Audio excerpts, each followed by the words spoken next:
एका आमदाराची किंमत 35 कोटी रुपये, सरकार पाडण्यासाठी कोट्यवधींचा आमिष आणि नकार दिल्यावर धमक्या आणि त्यानंतर पोलिसांची मोठी कारवाई।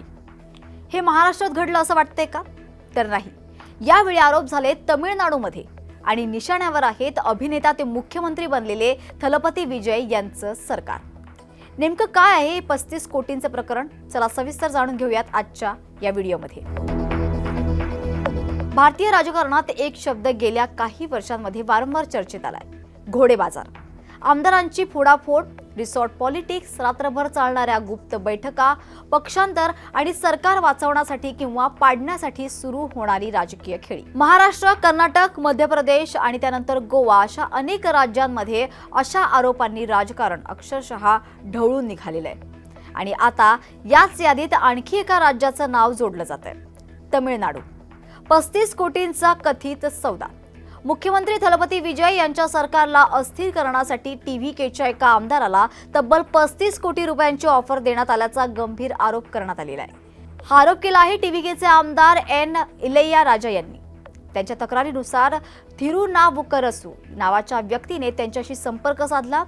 स्वतःला इंडिया पॉलिटिकल डेमोक्रेटिक स्ट्रॅटेजीज या राजकीय स्ट्रॅटेजी कंपनीचा प्रतिनिधी त्यांनी म्हटलेला आहे। तर सुरुवातीला सध्या राजकीय चर्चा अशी आहे, पक्षाची माहिती अशी आहे, सरकारचं भवितव्य आणि नंतर थेट डील। विधानसभेतील एका महत्त्वाच्या मतदानात विशिष्ट पद्धतीने मतदान करा, सरकार विरोधात उभे राहा आणि बदल्यात 35 कोटी रुपये घ्या। इलैयाराजा यांनी हा प्रस्ताव सरळ नाकारला। पण त्यानंतर त्यांच्या म्हणण्यानुसार फोन, संपर्क, वारंवार दबाव आणि शेवटी धमक्या हा प्रकार वाढत असल्याचं लक्षात आल्यानंतर त्यांनी थेट पोलिसांकडे धाव घेतली। तक्रार दाखल होताच चेन्नई पोलिसांनी तातडीने कारवाई करत थिरुनावुकरसू सह 3 जणांना अटक केली। पण खरी कथा इथून पुढे सुरू होते। पोलिसांच्या चौकशीत आरोपीने दिलेल्या जबाबांमुळे तपासाचं वर्तुळ आणखी मोठं झालं। तपासात समोर आलं की माजी डीएमके मंत्री आणि सध्याचे आमदार व्ही सेंथिल बालाजी यांचे बंधू व्ही अशोक कुमार यांचं नाव या प्रकरणात समोर येतंय। आरोपी नरेशने पोलिसांना दिलेल्या कथित कबुली जबाबात सांगितलंय की अशोक कुमार आणि सेंथिल बालाजी यांच्या सांगण्यावरूनच टीव्हीके आमदाराशी संपर्क साधण्यात आला होता। यानंतर अशोक कुमार यांच्या विरोधात भ्रष्टाचार प्रतिबंधक कायद्यासह अनेक गंभीर कलमांखाली गुन्हे दाखल करण्यात आले। विशेष म्हणजे हा कथित घोडे बाजार पहिल्यांदाच समोर आलेला नाहीये। काही दिवसांपूर्वीच टीव्हीकेच्या आणखी एका आमदाराला देखील पक्ष बदलण्यासाठी प्रवृत्त केल्याचा आरोप करण्यात आलेला आहे। 5 जणांना यासाठी अटक देखील करण्यात आली होती। म्हणजेच वेगवेगळ्या घटनांमुळे आता एक मोठा प्रश्न उपस्थित होतोय, थलपती विजय यांच्या सरकारला अस्थिर करण्याचा संघटित प्रयत्न सुरू आहे का?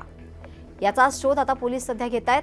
हे प्रकरण समोर आल्यानंतर अनेकांच्या मनात महाराष्ट्रातील राजकीय घडामोडी ताज्या झाल्यात। गेल्या काही वर्षांत महाराष्ट्रात आमदारांच्या बंडापासून रिसॉर्ट पॉलिटिक्स, पक्षांतर, बहुमत सिद्ध करण्यासाठी सुरू झालेल्या शर्यती आणि सर्वोच्च न्यायालयापर्यंत गेलेल्या सत्ता संघर्षामुळे घोडे बाजार हा शब्द सामान्य माणसाचा शब्दकोशात पोहोचलेला आहे।